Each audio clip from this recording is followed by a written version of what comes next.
رجل أحب زوجته بصدق، عاش معها أجمل أيام العمر، لكن ضغطة واحدة على شاشة هاتفه كانت كفيلة بأن تشعل جدالاً لا يهدأ. وفي المنتصف ظهرت امرأة أخرى ليس لها علاقة بالحب ولا بالغرام.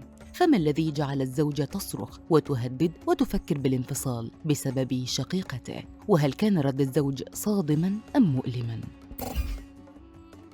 أحياناً لا تأتي الزلازل من تحت الأرض بل من الأيدي، حين يفتح ما لا ينبغي أن يفتح وتكسر حدود الثقة بلحظة فضول.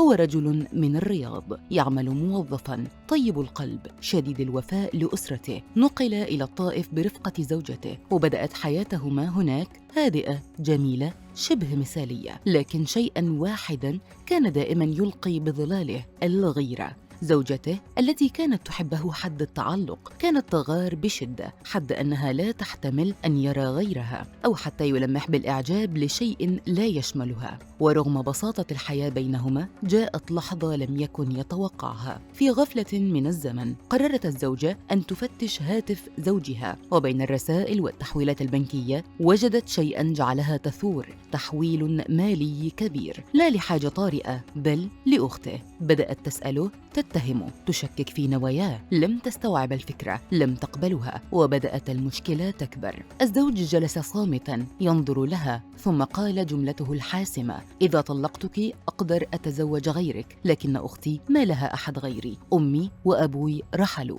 وأنا كل ما تملك. لم يكن الزوج غاضبا بل كان موجوعا، فقرر أن يرد على زوجته بلغة تفهمها، لا بالصراخ بل بالشعر. كانت تحب الشعر، تحفظه، تتأثر به، فصاغ لها أبياتا ليست ككل الأبيات: والله أحول وأحول، وإما حصل تحويل قطعت الأميال، أمشي من الطائف إلى نجد أحول، أنا لها البنك الحقيقي وأمول، وأنا لها مثل القرار المخول، وأنا لها لهموم الأيام شيال، هي غالية واحتلت الرقم الأول، وأنت مجرد زوجة أنجبت عيال. أبيات قوية واضحة مؤلمة لكنها صادقة، لم يكن يهينها بل يضع الأمور في ميزانها الصحيح. تأثرت الزوجة وبشدة، لم تتوقع أن يكون رده بهذه الطريقة ولا بهذه الصراحة. لم يكن هناك مكان للعناد بعد الآن، فالزوج لم يتجاوز ولم يخطئ، لكنه فقط دافع عن امرأة في حياته، ليست حبيبة ولا صديقة بل شقيقة، سند